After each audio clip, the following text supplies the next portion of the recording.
SBY mengingatkan, jangan sampai terjadi ada dokumen historis atau dokumen yang punya nilai sejarah tinggi tidak diketahui di mana yang orisinil atau aslinya seperti yang pernah terjadi terkait dengan dokumen Super Semar. Hingga kini, tak diketahui di mana naskah asli dokumen yang membidani peralihan kekuasaan Orde Lama ke Orde Baru tersebut. Marilah kita letakkan tradisi administrasi negara modern sehingga insya Allah administrasi kita juga menjadi lengkap, kata SBY kala itu. Namun ternyata SBY yang menggagas dan menginstruksikan penyiapan arsip nasional berharap tak ada dokumen negara yang kembali hilang. Tapi malah dirinya sendiri yang menghilangkan dokumen TPF Munir. Tidak ada orang yang mau mentersangkakan SBY terkait pembunuhan Munir. Kita dan pemerintah hanya inginkan dokumen asli, bukan kopi. Kalau SBY kemudian marah-marah karena takut dijadikan tersangka, kemungkinannya hanya dua, halusinasi atau ketakutan. Bahwa kemudian dokumen TPF Munir sudah dilegalisir oleh Ketua TPF, itu pun tetap tidak bisa dijadikan bukti hukum yang kuat jika ingin ditindaklanjuti. Sebab orang yang nantinya menjadi tersangka atau dinyatakan bersalah berdasarkan dokumen kopi, mereka bisa balik menuntut Presiden Jokowi.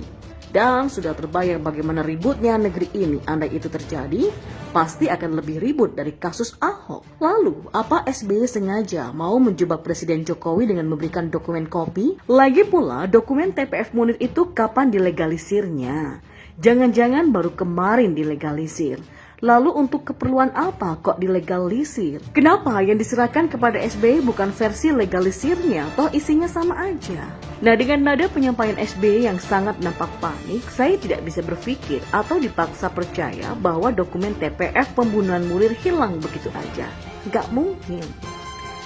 Dokumen tersebut sangatlah penting, jauh lebih penting dari ijazah SD-nya SBY. Lalu kenapa bisa hilang?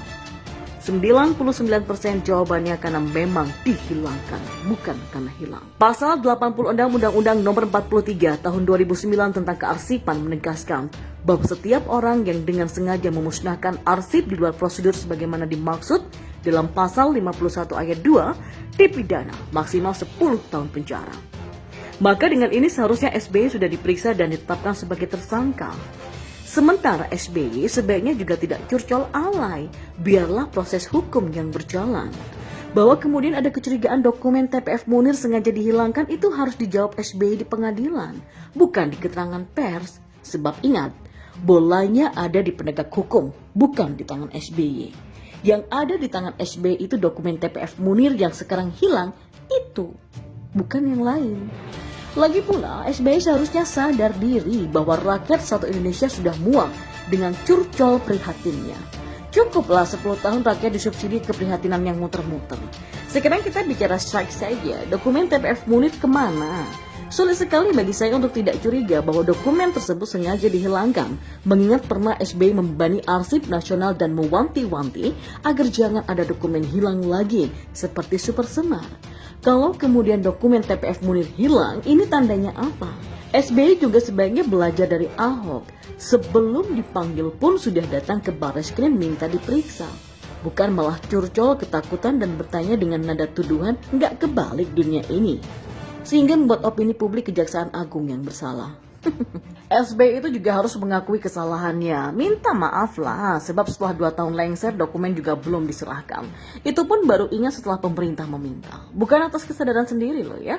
Lalu sekarang malah curcol memposisikan diri sebagai orang yang terzolimi.